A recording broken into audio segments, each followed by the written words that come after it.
അതീ പെരിയോൻ്റെ തിരുനാമം ഒളിന്ത് ഞാൻ ഒതി തുടങ്ങട്ടെയാ അല്ലാ. 226 വർഷം മുമ്പ് രക്തസാക്ഷിത്വം വഹിച്ച ധീരയോദ്ധാവും ഭരണാധികാരിയും സ്വാതന്ത്ര്യ സമര പോരാളിയുമാണ് ടിപ്പു സുൽത്താൻ. വർഷങ്ങൾ ഇത്ര കഴിഞ്ഞെങ്കിലും ടിപ്പു സുൽത്താൻ ഇപ്പോഴും രാഷ്ട്രീയ ചർച്ചാ വിഷയമാണ്. ഇപ്പോൾ ടിപ്പു സുൽത്താനെക്കുറിച്ചൊരു കിസ്സപ്പാട്ട് ഇറങ്ങുകയാണ് ആദ്യമായി. അതിൻ്റെ രചയിതാവ് പ്രവാസിയാണ് നാസറുദ്ദീൻ മണ്ണാർക്കാട്. അദ്ദേഹത്തിൻ്റെ ഈ കിസ്സപ്പാട്ട് ടിപ്പുവിൻ്റെ രക്തസാക്ഷി ദിനത്തിൽ തന്നെയാണ് ഇറങ്ങാൻ പോകുന്നത്. മടങ്കലും അജബുകളാമൈ തോനെ എല്ലാ തുതികളും. സത്യത്തിൽ മാപ്പിളപ്പാട്ടിൽ ടിപ്പു സുൽത്താൻ വേണ്ടത്ര കടന്നു വന്നിട്ടുണ്ടോ? മാപ്പിളപ്പാട്ടിൽ ഒരു തവണ മാത്രം ഒരു കൃതിയായി വന്നിട്ടുണ്ട്. അത് സൈഫുൽ ഇസ്ലാം എന്ന പേരിൽ ഒരു പ്രകീർത്തന കാവ്യമായ. പക്ഷേ മാപ്പിളപ്പാട്ടിൽ ഒരുപാട് വിഷയങ്ങൾ വന്നിട്ടുണ്ട്. മാപ്പിളപ്പാട്ടിൽ വരാത്ത വിഷയങ്ങളില്ല. കാളപൂട്ട് വരെ വന്നിട്ടുണ്ട്. പക്ഷേ മലയാളത്തിൽ അല്ലെങ്കിൽ മലബാറിൽ ഒരുപാട് സാമൂഹിക പ്രതിഫലനങ്ങൾ ഉണ്ടാക്കിയ വലിയൊരു ഭരണാധികാരി, ഒരു 10-26 വർഷക്കാലത്തോളം മലബാറിൽ അദ്ദേഹത്തിൻ്റെ പിതാവിൻ്റെ ഭരണം ഉണ്ടായിട്ടുണ്ട്. എന്നിട്ടും മാപ്പിള കവികൾ അദ്ദേഹത്തെ മറന്നുപോയിട്ടുണ്ട്. ആ ഒരു ശൂന്യത അവിടെ കിടക്കുകയാണ്. ആ ഒരു ശൂന്യത നികത്താൻ എന്തുകൊണ്ടോ പലരും ശ്രമിച്ചിട്ടില്ല എന്നൊരു വസ്തുത നമുക്ക് മുമ്പിലുണ്ട്. അപ്പോൾ കിസ്സപ്പാട്ട് എന്ന് പറയുമ്പോൾ എങ്ങനെയാണ് അതിൻ്റെ ഒരു പൂർണ്ണ ചരിത്രമാണോ? എങ്ങനെയാണ് അതിൻ്റെ ഒരു രചന? കിസ്സപ്പാട്ട് ഒരു 122 ഇശലുകളിലാണ്. ഇശലുകൾ എന്ന് പറയുമ്പോൾ മാപ്പിളപ്പാട്ടിലെ വൃത്തങ്ങൾക്ക് പറയുന്ന പേരാണ് ഇശലുകൾ. അങ്ങനെ 122 തരം വൃത്തങ്ങളിൽ എഴുതപ്പെട്ട, പ്രാർത്ഥന കൊണ്ട് തുടങ്ങി പ്രാർത്ഥനയിൽ അവസാനിക്കുന്ന, അതുപോലെ തന്നെ ഒരു ചരിത്രത്തിനൊരു കൃത്യമായ ക്രമത്തുടർച്ച ഉണ്ടാവണം. ഒരു കഥ ഇങ്ങനെ പറഞ്ഞു പോരുകയാണ്. ഒരു പാട്ടിൽ ഒരു കഥ പറയുന്നു, അതിൻ്റെ തുടർച്ച തൊട്ടടുത്ത പാട്ടിലുണ്ടാവുന്നു. അങ്ങനെ അദ്ദേഹത്തിൻ്റെ 3 പ്രപിതാമഹന്മാരുടെ കഥ മുതൽ തുടങ്ങി അദ്ദേഹത്തിൻ്റെ വീരമരണവും അദ്ദേഹത്തിൻ്റെ കബറടക്കവും കഴിയുന്നത് വരെയാണ് ധീരമായ ആ ഒരു ജീവിതവും അദ്ദേഹത്തിൻ്റെ പിതാവിൻ്റെ ജീവിതവും ഈ കഥയിലുള്ള വിധി എത്തിയവർക്ക് നല്ല പുത്തീരനൊന്ന് പിറന്നേ, കാലം കൈനോട് കൂട്ടുതാലും നൂനോട് ഹർഫ് അലിഫ്. എത്ര കാലത്തെ ശ്രമത്തിൻ്റെ ഭാഗമായിട്ടാണ് ഇങ്ങനെ ഒരു പുസ്തകം, കിസ്സപ്പാട്ട് പുസ്തകമായിട്ട് ഇറക്കുന്നത്? ടിപ്പുവിനെ കുറിച്ചുള്ള അന്വേഷണങ്ങൾ വളരെ പണ്ട് മുതലേ ഞാൻ നടത്തുന്നുണ്ട്. പക്ഷേ ഞാനിത് എഴുതി തുടങ്ങിയത് ഒരു ഗദ്യമായിട്ടാണ്. എഴുതി ഒരു 50 പേജൊക്കെ എത്തിയപ്പോൾ, ഒരു 40-50 പേജ് എത്തിയപ്പോൾ എൻ്റെ ഒരു സുഹൃത്തായ AM നദിവി അദ്ദേഹം പറഞ്ഞു, ഗദ്യം ഒരുപാട് വന്നിട്ടുണ്ട്, ഗദ്യരൂപത്തിന് ഇനി ഇവിടെ ഒരു സ്കോപ്പില്ല, നിങ്ങൾ എഴുതേണ്ടത് നിങ്ങളതൊരു കാവ്യമാക്കുകയാണ്. ആലം അമൈത്തവനാം അല്ലാഹുവിൻ്റെ ദീനു കൊള്ളേ നാം നേർന്ന് പിറന്തോ.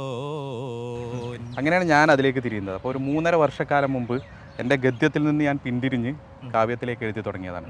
3.5 വർഷത്തിനിടയിൽ ഒരുപാട് യാത്രകൾ, അന്വേഷണങ്ങൾ, ഒരുപാട് വായനകൾ, 12-ലധികം പുസ്തകങ്ങൾ, ഒരുപാട് ഡോക്യുമെൻ്ററികൾ, അങ്ങനെ വലിയൊരു യാത്രയാണത്. അതിൻ്റെ ഒരു പരിസമാപ്തിയാണ് ഇപ്പം നടന്നുകൊണ്ടിരിക്കുന്നത്.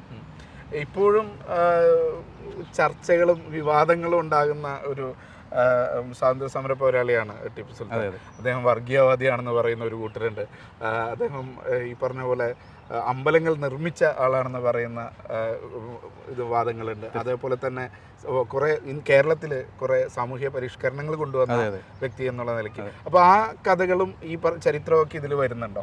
മതമേതാണെന്നാലും അത് നോക്കാതെല്ലാവർക്കും മഹിത പദവി കൊടുത്തു കാക്കും. ടിപ്പുവിനെ ഏറെക്കുറെ പൂർണ്ണമായിട്ട് തന്നെ എഴുതി ചേർത്തിട്ടുണ്ട്. ടിപ്പുവിനെ മാത്രമല്ല, ടിപ്പുവിൻ്റെ പിതാവിനെ.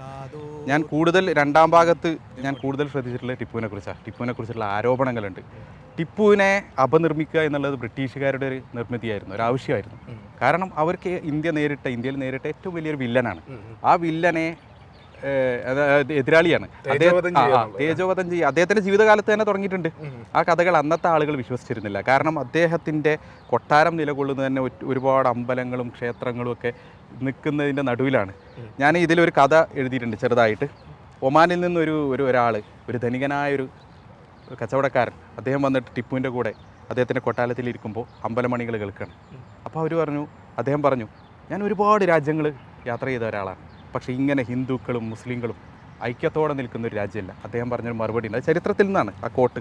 ഹിന്ദുക്കളും മുസ്ലിങ്ങളും എൻ്റെ പ്രജകളാണ്, അമ്പലങ്ങളിൽ ക്ഷേത്രമണികൾ മുഴക്കുന്നവരും ബാങ്ക് കൊടുക്കുന്നവരും എൻ്റെ പ്രജകളാണ്, എൻ്റെ പ്രധാനമന്ത്രിമാരും എൻ്റെ ഉദ്യോഗസ്ഥന്മാരും അധികവും ഹിന്ദുക്കളാണ് എന്ന് മാത്രമല്ല, അദ്ദേഹത്തിൻ്റെ നാണയങ്ങൾ ഹൈന്ദവ ദേവതകളുടെ രൂപങ്ങൾ കൊത്തിവെച്ചിട്ടുണ്ടായിരുന്നു. ഈ ഇനാം രജിസ്റ്ററിൽ 50-ലധികം പിന്നെ അദ്ദേഹം ഇനാമുകൾ കൊടുത്തിട്ടുണ്ട് ക്ഷേത്രങ്ങൾക്ക്, ഗുരുവായൂർ ടെമ്പിളിനടക്കം.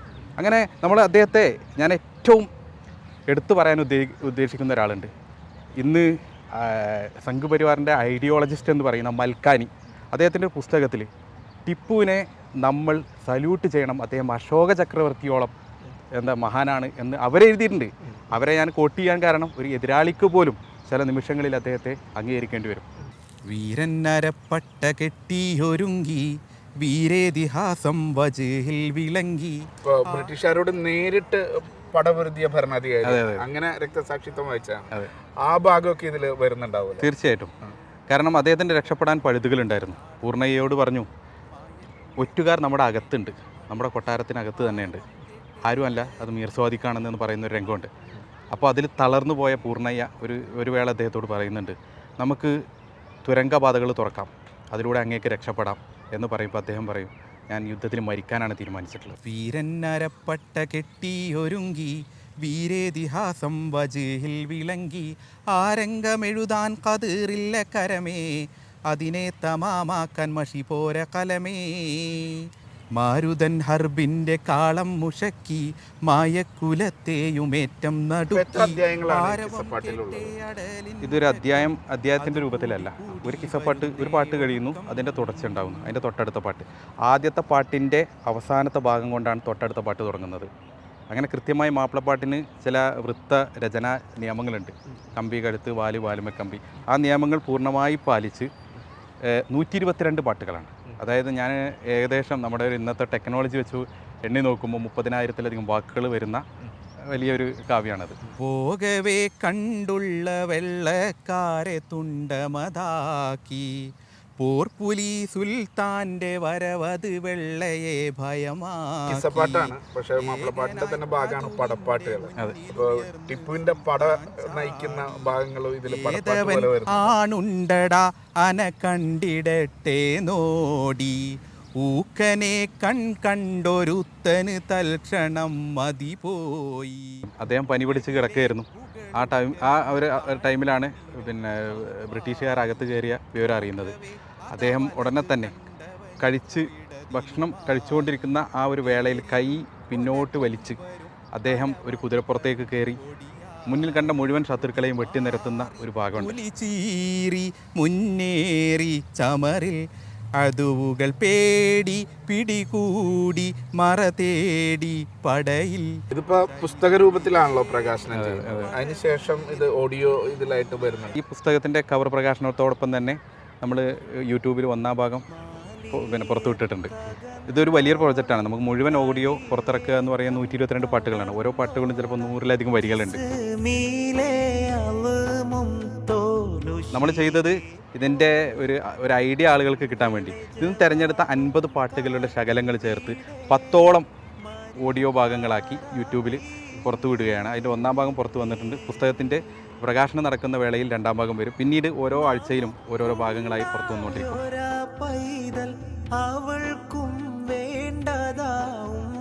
മാപ്പിളപ്പാട്ടിന് ചില നിയമങ്ങളുണ്ട്. നമ്മൾ വരികൾ അങ്ങനെ എഴുതി പോകാൻ പാടില്ല. ആദ്യത്തെ വരിയുടെ ആദ്യാക്ഷരം രണ്ടാമത്തെ വരിയുടെ ആദ്യാക്ഷരമായിരിക്കണം. ആദ്യത്തെ വരിയുടെ രണ്ടാമത്തെ അക്ഷരം മൂന്നാമത്തെ വരിയുടെ രണ്ടാമത്തെ അക്ഷരമായിരിക്കണം.